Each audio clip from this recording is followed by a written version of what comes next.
সবার সামনে অরুকে উচিত শিক্ষা দিয়ে অনিকেতকে বাড়িতে ফিরিয়ে আনলো শ্যামলী। হ্যাঁ বন্ধুরা, এমনটাই দেখা যাবে। তাই সম্পূর্ণ জানতে ভিডিওটিতে লাইক দিয়ে চ্যানেলটি সাবস্ক্রাইব করে দেখতে থাকুন। গল্পের শুরুতে দেখা যাবে শ্যামলী আর অনিকেত আসল অপরাধীকে ফাঁদে ফেলার জন্য ফাঁদ পেতে তারপর হোটেল রুমে অপেক্ষা করতে থাকে। সেখানে সূর্য, বড় দাদু, ছোট দাদু। তখনই শ্যামলী বলতে থাকে, আচ্ছা বাবা, রিসিপশনে কাউকে সন্দেহজনক মনে হলো? তখন সূর্য বলে, না না, কাউকে তো সন্দেহজনক মনে হলো না। তারপর শ্যামলী বলে, আপনারা যে এখান দিয়ে আসছিলেন, কেউ কি আপনাদের পিছু নিয়েছিল? তখন বড় দাদু, ছোট দাদু বলতে থাকে, না না, আমরা তো দেখে দেখে আসলাম, কেউ তো আমাদের পিছু নেয়নি। তখন শ্যামলী বলতে থাকে, কি জানি, তাহলে কি কেউ আসবে না? তখন অনিকেত বলতে থাকে, দেখুন শ্যামলী, আপনার কথায় তো এত বড় একটা ঝুঁকি আমি নিয়ে নিলাম, আর অফিসের সবাই তো শুনলো কথাগুলো, কিন্তু যে এই কাজটা করেছে সে কি এই ফাঁদটাতে পা দেবে? তখন শ্যামলী বলে, হ্যাঁ দেবে স্যার, কারণ যে একবার লোভ করে, লোভে পড়ে, সে না লোভে পড়ে অন্ধ হয়ে যায়। আমি জানি সে আসবে, কেউ নাকি অবশ্যই আসবে। তখন অনিকেত বলে, আমার মনে হচ্ছে না শ্যামলী আসবে, কাজের কাজ মনে হচ্ছে না কিছুই হবে, কে জানে। কারণ যে এই কাজটা করেছে তার তো সেই কোম্পানির সাথে অবশ্যই যোগাযোগ আছে। তাহলে সেই কোম্পানি থেকে যখন জানতে পারবে যে না, এই প্যাকেজটা তারা দিচ্ছে না, তখন তো সে সবটা বুঝে ফেলবে যে তাকে ধরার জন্য আমরা ফাঁদ পেতেছিলাম। তখন শ্যামলী বলতে থাকে, না স্যার, এত কিছু করার সময় পাবে না। হঠাৎ করে এতগুলো টাকার লোভ সে সামলাতে পারবে না। আমার মন বলছে কেউ না কেউ ঠিক আসবে। তখন অনিকেত বলতে থাকে, জানি না, আমার মন বলছে না যে আসবে। আমার ভালো লাগছে না। আমি এখন এখান থেকে চলে যাব। এই বলেই যখনই দরজাটা খুলতে যাবে ঠিক তখনই একজন এসে কলিং বেল বাজায়। তখন শ্যামলী দরজার ফাঁকা দিয়ে দেখেই অনিকেতকে সরিয়ে দেয় আর বলতে থাকে যে, বাবা এদিকে। তখনই সূর্য বলতে থাকে, আসছি আমি। তখন অনিকেত আর শ্যামলী ভিতরে লুকিয়ে পড়ে।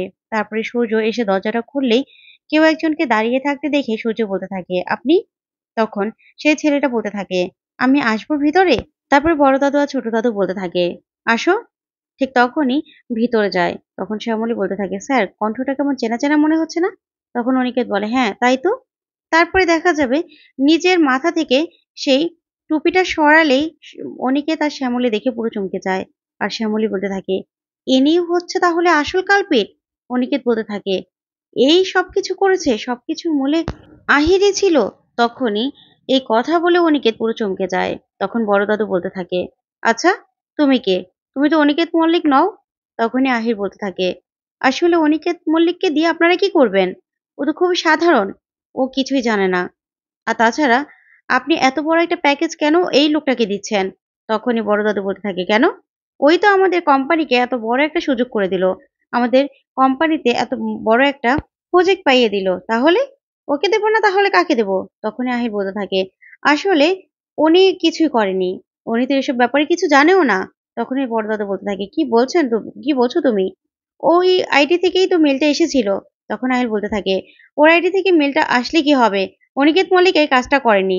আসলে ওর ল্যাপটপ থেকে আমি আপনাদেরকে মেলটা করেছিলাম। সবকিছু আমি আপনাদেরকে দিয়েছিলাম। তখন এই কথা শুনে সূর্য চমকে যায়। আর অনিকেতও চমকে যায়। তখন শ্যামলী অনিকেতকে বলতে থাকে সবটা রেকর্ড করে নিতে। তখন অনিকেত সবটা রেকর্ড করতে থাকে। এদিকে আহিল নিজের মুখে সবটা স্বীকার করতে থাকে আর বলতে থাকে, আমি নিজেই সবটা করেছি। তাহলে আমি যখন কষ্ট করেছি, তাহলে এত বড় জব অফারটা কেন অনিকেত মল্লিক পাবে? প্যাকেজটা অনিকেত মল্লিক কেন পাবে? আমারই তো পাওয়ার কথা, তাই না? তাই আপনারা প্লিজ আমাকে নিয়ে নিন। আমি ওই টেকজো গ্লোবাল থেকে সবকিছু শেষ করে দেব। ওই কোম্পানির জবও আমি ছেড়ে দেব। আমি ওই কোম্পানিতে থেকেও আমার কোনো প্রমোশন হচ্ছিল না। তাই তো আমি এই কাজটা করেছি। তখন এই কথাগুলো শুনে সবাই চমকে যায়। তারপরে দেখা যাবে আহিলকে তখনই অমিতাভ স্যার আর অনন্যা ম্যাডাম চলে আসে আর এসে বলতে থাকে, তুমি না টেকজো গ্লোবালে আর চাকরি করতে পারবে না। তোমার চাকরিটা নেই আহিল। তখনই আহিল পুরো চমকে যায় আর বলতে থাকে, আপনারা এখানে? তখন অনন্যা বলতে থাকে, হ্যাঁ আমরা এখানে। তারপর শ্যামলী বলতে থাকে, তুমি ধরা পড়ে গেছো। তোমার আসল মুখোশটা সবার সামনে চলে এসেছে। তখন শ্যামলী আর অনিকেতকে দেখেও চমকে যায় আহিল। তারপরে দেখা যাবে অমিতাভ স্যার বলতে থাকে, এত বড় সাহস তোমার? তুমি এত বড় একটা চক্রান্ত করেছো? আমরা তো তীর্থকে দোষী ভেবেছিলাম। তীর্থকে কাঠগড়ায় দাঁড় করেছিলাম। অথচ সবকিছু মাঝখান থেকে তুমি করেছো এই কাজটা? তখন অনন্যা বলতে থাকে, অনিকেতকে তুমি ফাঁসিয়েছিলে? তোমার তো এমন শাস্তি হবে না। আর কোনো জেলখাটা আসামিকে আমাদের কোম্পানিতে রাখবো না। তখন সাহিল বলতে থাকে, না, আমি তো আমাকে তো কেউ ধরতে পারবে না। আমি তো ধরা পড়বো না। আমি এখনই পালাবো। এই বলে সাহিল পালাতে গেলে তখন মন্দার আর সেখানে অপ্রতিম চলে আসে। তারপরেই সাহিলকে ধরে ফেলে আর মন্দা বলতে থাকে, কোথায় যাবি? কোথাও তো পালাতে পারবি না। কোথাও পালাতে পারবি না, পুলিশ আসছে, তারপরে তোকে ধরিয়ে দেব। ঠিক তখনই সাহিল শ্যামলীকে টান দিয়ে ধরেই একটা বোতল ভেঙে শ্যামলীর গলায় ধরে আর বলতে থাকে, কেউ একদম এগোলে না, আমি নিজেকে বাঁচাতে কাউকে মেরেও ফেলতে পারি, তারপর আমি জেলে যাব না, কিছুতেই আমি জেলে যাব না। তখনই অনিকেত বলতে থাকে, সাহিল ওকে ছাড়ো, ওকে ছাড়ো তুমি, না হলে কিন্তু আজকে তোমার এমন অবস্থা করব না যে তুমি নিজেও ভয় পেয়ে যাবে। তখন সাহিল বলতে থাকে, ছাড়ুন তো, আপনি কিচ্ছু করতে পারবেন না, বুঝতে পেরেছেন, আপনারা কিচ্ছু করতে পারবেন না। তখনই অমিতাভ স্যার বলতে থাকে, তোমার সব কথা আমরা শুনেছি, তুমি এবার এই শ্যামলীকে ছাড়ো, শ্যামলীকে ছাড়ো তুমি। কিন্তু সাহিল কিছুতেই ছাড়ে না। তখন অনন্যা ম্যাডাম বলতে থাকে, আচ্ছা তোমার ব্যাপারটা আমরা ভেবে দেখবো, কিন্তু তুমি এখন শ্যামলী ম্যাডামকে ছাড়ো, ছাড়ো। কিন্তু সাহিল না ছাড়লে তখন অনিকেত সাহিলের হাত থেকে শ্যামলীকে ছাড়িয়েই অনেক মারধর করতে থাকে সাহিলকে। তখনই সাহিলকে মন্দা ধরে আর মন্দারও অনেক মারধর করতে থাকে। তখন এই কাণ্ড দেখে রোহিণী অবাক হয়ে তাকিয়ে থাকে। তারপরে পুলিশ আসে, পুলিশ আসলেই সাহিলকে ধরিয়ে দেয় আর সাহিলকে ধরে নিয়ে চলে যায়। তখন অনন্যা ম্যাডাম বলতে থাকে, যাক অনিকেত, সরি, আসলে ও যে এত বড় একটা কাণ্ড করেছিল আমরা কিছুতেই বুঝতে পারিনি। আর আপনারা সবাই মিলে যে অনিকেত স্যারের পাশে এসে দাঁড়িয়েছেন সেটা অনেক, আমাদের জন্য সত্যি অনেক। আচ্ছা শ্যামলী, আমি দেখেছি যে আপনি অনিকেতের জন্য খুব সবসময় অনেক কনসার্ন থাকেন, আর অনিকেতও আপনার জন্য, আপনাদের সম্পর্কটা কি? তখনই শ্যামলী বলতে থাকে, ওই যে আপনাকে বললাম যে স্যারকে আমি অনেক অফিসে দেখেছি, সেই থেকে চিনি। তখনই অনিকেত বলতে থাকে, ওকে আমার এত মারতে ইচ্ছে করছে না, কি বলবো। তখন মন্দার বলতে থাকে, আমিও তো মারলাম, কেমন হিরোর মতো মারলাম বলো। তখন রোহিণী মনে মনে বলতে থাকে, শ্যামলীর জন্য ওই ছেলেটাকে এত মেরে নিজেকে হিরো মনে করছে মন্দার। তারপরে দেখা যাবে ওরও মনে মনে বলতে থাকে, ও আচ্ছা এদের সম্পর্ক জানে না, দাঁড়াও দেখাচ্ছি মজা। তারপরে শ্যামলীকে অনন্যা বলতে থাকে, আচ্ছা শ্যামলী, বলো স্যারের সাথে তোমার কিসের সম্পর্ক? তখনই ওরা বলতে থাকে, আপনি জানেন না ওদের কি সম্পর্ক? ও তো তখনই শ্যামলী বলতে থাকে, আসলে ম্যাডাম, স্যার আমার সবকিছু, স্যারই আমার গুরু, না হলে স্যার না থাকলে আজকে আমি এখানে থাকতাম না।